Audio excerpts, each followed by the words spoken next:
Juga teman-teman sekalian, hari Jumat adalah hari terjadinya kiamat. Sudah kita sebutkan sebenarnya riwayat tadi, tetapi saya kuatkan lagi dengan riwayat yang lain, riwayat Imam Ahmad dan Ibnu Majah. Kata Nabi SAW, penghulu hari, seluruhnya hari yang diciptakan oleh Allah, dari Senin sampai Ahad adalah hari Jumat. Dan ia adalah seagung-agung hari bagi Allah. Bahkan lebih agung bagi Allah daripada hari raya Idul Fitri dan Idul Adha. Dan pada hari Jumat itu terjadi 5 kejadian. Kata Nabi SAW, yang pertama, Allah menciptakan Adam pada hari itu. Yang kedua, Allah menurunkan Adam ke dunia pada hari itu. Yang ketiga, pada hari itu Allah mewafatkan Adam. Yang keempat, pada hari itu tidak ada satu saat di mana seseorang berdoa kepada Allah kecuali Allah akan kabulkan selama ia tidak meminta yang haram. Dan yang kelima, pada hari itu akan terjadi hari kiamat. Tidak ada malaikat yang dekat dengan Allah. Langit, bumi, angin, gunung-gunung, lautan, bahkan seluruh makhluknya Allah kecuali mencintai hari Jumat. Kemuliaan yang luar biasa. Orang yang meninggal pada hari Jumat, teman-teman sekalian, dianggap husnul khatimah. Hadis yang sahih diriwayatkan Tirmidzi, Ahmad, Abu Ya'la dan Baihaqi. Kata Nabi SAW, "Ma min muslimin yamutu yawmal jum'ati aw lailatal jum'ati illa waqahu Allahu fitnatal qabr." Tidak ada seorang muslim yang meninggal di hari Jumat atau malam Jumat, melainkan Allah akan melindunginya dari fitnah kubur. Kata ulama hadis adalah pertanyaan malaikat. Pertanyaan malaikat. Jadi dia akan aman. Ini karunia. Kalau ada yang bertanya, misalnya, Ustaz, bagaimana dengan ahli maksiat? Kuasa Allah SWT. Kita tidak tahu. Pasti orang yang Allah wafatkan di hari itu, orang yang punya kemuliaan. Semoga insya Allah kita termasuk tentunya. Karena semua orang juga akan meninggal dunia. Mati bagi seorang muslim adalah pintu untuk menuju kepada kehidupan abadi. Maka dia merindukan kematian. Dan Allah mengajarkan kita untuk mati yang terbaik. Mati syahid, mati hari Jumat, mati malam Jumat. Maka kita wajar meminta itu. Ya. Allah SWT akan memilih hamba-hambanya yang akan meninggal pada saat itu. Juga kalau teman-teman mau mendapatkan keutamaan sedekah yang paling afdal itu di hari Jumat. Apa saja kita mau keluarkan hari Jumat. Itu sedekah yang paling baik. Dan Alhamdulillah di Indonesia peluangnya luar biasa ini. Karena di hari Jumat menumpuk banyak orang-orang miskin di sekitar masjid minta sumbangan. Ada orang begitu lihat orang miskin lari menghindar. Kenapa menghindar? Ya. Kasih kepada mereka. Nanti dikeroyokin Ustaz. Baik, mumpung dikeroyokin sama orang-orang yang bisa mendatangkan rezeki buat kita. Kalau kita dikeroyoki oleh ahli maksiat, wajar kita lari. Ya, kan? Masa kalau dikerumuni sama perempuan mau? Ya, ini yang bujang-bujang nih. Ya. Tapi dikerumuni sama orang miskin, itu sebuah karunia. Bahkan kata Nabi SAW dalam hadis sahih riwayat Imam Ahmad, "Innama turzaquna li fuqara'ikum." Kalian malah diberikan rezeki dari orang-orang miskin kalian. Hadis tentang dilipat gandakannya pahala sedekah di hari Jumat adalah hadis riwayat Abi Syaibah, Ibnu Abi Syaibah. Kata Nabi SAW, "As-sadaqatu tudha'afu yaumul jum'ah." Sedekah yang dikerjakan pada hari Jumat akan dilipat gandakan pahalanya. Selain daripada semua tadi itu teman-teman sekalian, juga dianjurkan pada hari Jumat, ya, selain sholat, mandi tadi dan seterusnya rentetannya, berdoa, juga dianjurkan untuk membaca surah Al-Kahfi. Sebagaimana sabda Nabi SAW dalam hadis yang dihasankan oleh para ulama hadis, kata Nabi SAW, siapa yang membaca Al-Kahfi di malam Jumat, maka Allah akan memberikan cahaya wajahnya antara dia dengan Baitul Atiq. Kata sebagian ulama hadis adalah Ka'bah. Maknanya, kata sebagian ulama, Allah akan mempermudah orang yang rutin membaca Al-Kahfi di malam Jumat untuk sering mendatangi Mekah. Baik itu dengan umrah atau haji. Dikarunia dari Allah SWT. Ada riwayat yang lain dihasankan juga oleh para ulama hadis, siapa yang membaca Al-Kahfi di hari Jumatnya, maka Allah akan selamatkan ia dari fitnah Dajjal. Lalu bagaimana kita menggabungkan keduanya? Dirincikan oleh para ulama. Yang pertama, pendapat mengatakan Jumat itu sudah dihitung masuk mulai maghribnya Kamis. Makanya dinamakan malam Jumat. Makanya orang kalau melihat hilal awal Ramadan, dilihatnya setelah maghrib, kan gitu. Maka ini sudah dianggap Jumat. Berarti orang kalau mau menggabungkan kedua hadis, dia boleh baca di malam Jumat sudah masuk maghrib, atau dia membaca hari Jumatnya besok. Dia mendapatkan kedua keutamaan. Dia dapat keutamaan cahaya wajahnya, ya, panduan untuk dia akan sering mendatangi Mekah, ya, atau Ka'bah, dan yang kedua adalah dia bisa mendapatkan keutamaan selamat dari fitnah Dajjal. Pendapat yang lain mengatakan kalau seorang muslim mau memiliki cadangan keutamaan, ya, dia punya tambahan ekstra, tambahan pahala, maka dia melakukan keduanya. Di malam Jumat dia baca, di hari Jumat juga dia baca. Maka ini keutamaan. Juga dianjurkan untuk memperbanyak salawat kepada Nabi alaihi salatu wassalam. Hadis sahih riwayat Imam Muslim. Tadi sudah sempat saya singgung hadis ini, kata Nabi SAW, hari Jumat adalah hari yang terbaik sepanjang terbitnya matahari. Maka perbanyaklah salawat untukku, karena salawat kalian dihantarkan kepadaku. Hadis ini riwayat Muslim dan Ibnu Majah. Kemudian juga selain daripada itu, hari Jumat dianjurkan seorang muslim untuk memperbanyak semua jenis amal saleh. Ada sebagian ulama teman-teman menyebutkan sampai 100 keutamaan hari Jumat. Tetapi memang tidak bisa kita sebutkan semuanya karena kebanyakan masuk dalam globalnya penjelasan tadi, atau memang ada yang mendatangkan beberapa riwayat yang dilemahkan oleh para ulama. Intinya memang sangat luar biasa hari Jumat itu. Semua jenis ibadah, zikirnya, baca Qur'annya, silaturahim keluarganya, apa saja, maka itu akan sangat baik. Termasuk mencari rezeki. Termasuk mencari rezeki. Karena Allah katakan dalam Al-Quran, surah Jum'ah tadi, A'udzubillahi minasyaitonirrajim, فَإِذَا قُدِيَتِ الصَّلَاةُ فَانْتَشِرُوا فِي الْأَرْضِ وَابْتَغُوا مِنْ فَضْلِ اللَّهِ وَاذْكُرُوا اللَّهَ كَثِيرًا لَعَلَّكُمْ تُفْلِحُونَ. Kalau selesai sholat Jumat, menebarlah kalian di muka bumi dan carilah karunia Allah. Ulama tafsir mengatakan karunia Allah, rezeki, ya, bertemu dengan orang-orang yang dicintai, silaturahim keluarga, apa saja yang membuat seseorang muslim bahagia, gitu kan.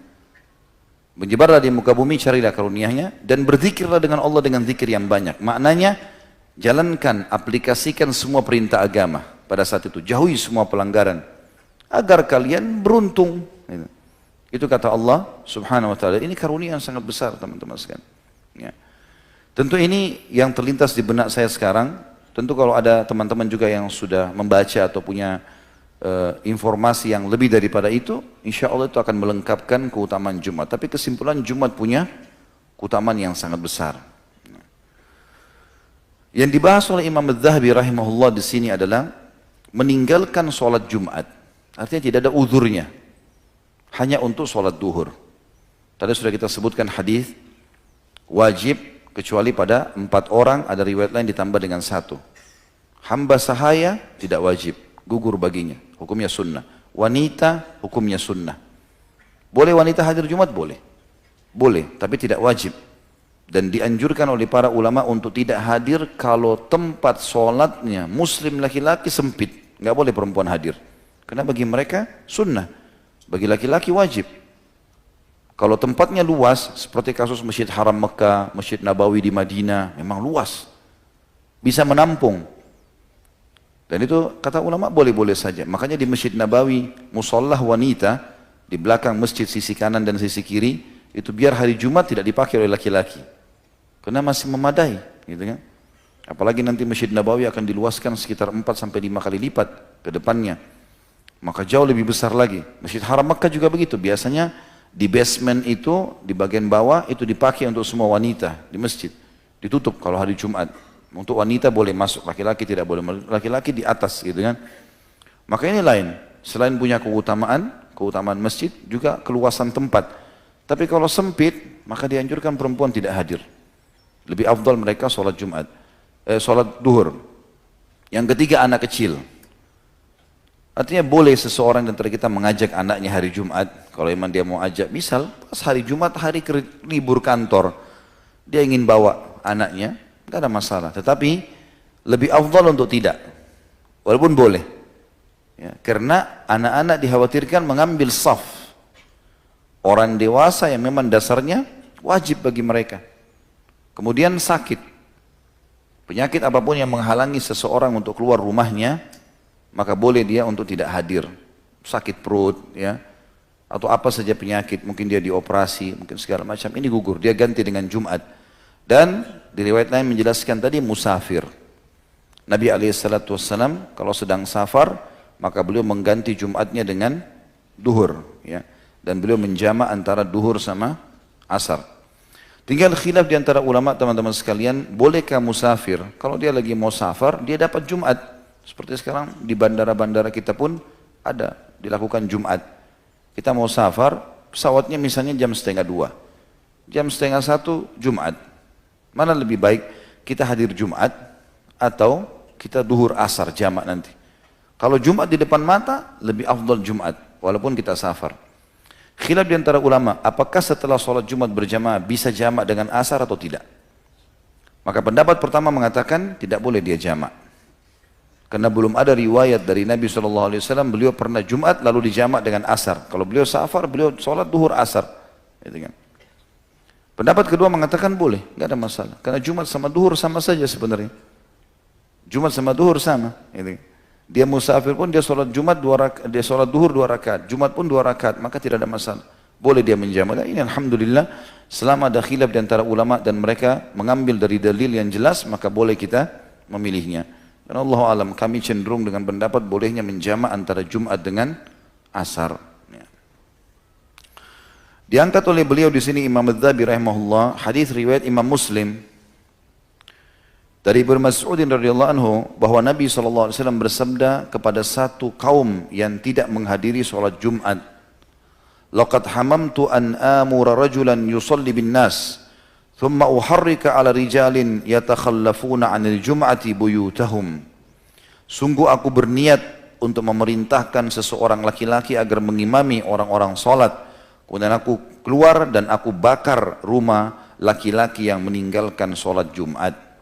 Itu hadis ini riwayat Imam Muslim dalam kitab Al-Masajid nomor 652. Hadis ini teman-teman sekalian menjelaskan kepada kita tentang wajibnya sholat Jumat bagi orang yang tidak punya uzur, terutama laki-laki. Karena Nabi SAW ikutkan dengan ancaman, dibakar rumahnya. Ya, kalau seandainya dia tidak hadir, tidak ada uzurnya. Hanya karena sibuk main game, hanya karena sibuk ngobrol sama temannya, hanya karena sibuk mengejar makan siang di kantor, lalu kehilangan Jumat. Ini a'udzubillah, sebuah kelalaian yang luar biasa. Bahkan dalam hadis Nabi SAW yang setelahnya, riwayat Imam Muslim juga, kata Nabi SAW, la yantahiyanna aqwamun an wada'ihimul jum'at aw la yakhtimannallahu ala qulubihim thumma la yakununna minal ghafilin. Hendaklah kaum yang suka meninggalkan Jumat berhenti meninggalkan perbuatan tersebut. Jika tidak, niscaya Allah akan menutup hati mereka. Kemudian mereka benar-benar menjadi orang yang lalai. Kata para ulama hadis, maksudnya lalai adalah dia akan jadi malas melakukan ibadah semuanya. Tolak ukurnya di Jumat. Tolak ukurnya di Jumat. Kalau dia suka dengan Jumat, dia cinta, dia hadir, Allah masih lapangkan dadanya untuk bisa mengamalkan semua jenis ibadah. Tapi kapan Jumat pun dia sudah lalai, maka tertutup hatinya sama sekali. Tidak akan pernah dia terpengaruh atau ingin melakukan perbuatan-perbuatan kesolehan. Juga dalam hadis yang lain, hadis ini diriwayatkan Abu Daud dengan An-Nasai. Itu tadi sebelumnya itu diriwayatkan Imam Muslim dalam kitab Jum'ah nomor 865 yang sudah saya sebutkan tadi. Allah akan menutup atau membuat hati orang itu jadi lalai kalau suka meninggalkan Jumat. Hadis yang sekarang riwayat Abu Daud dan Nasai dengan sanad yang kuat juga. Abu Daud menyebutkannya di nomor 1052, An-Nasai sebutkan di nomor 88.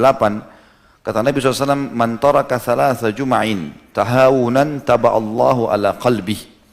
Barang siapa yang sengaja meninggalkan sholat Jumat 3 kali tanpa alasan karena meremehkannya, maka Allah akan menutup hatinya.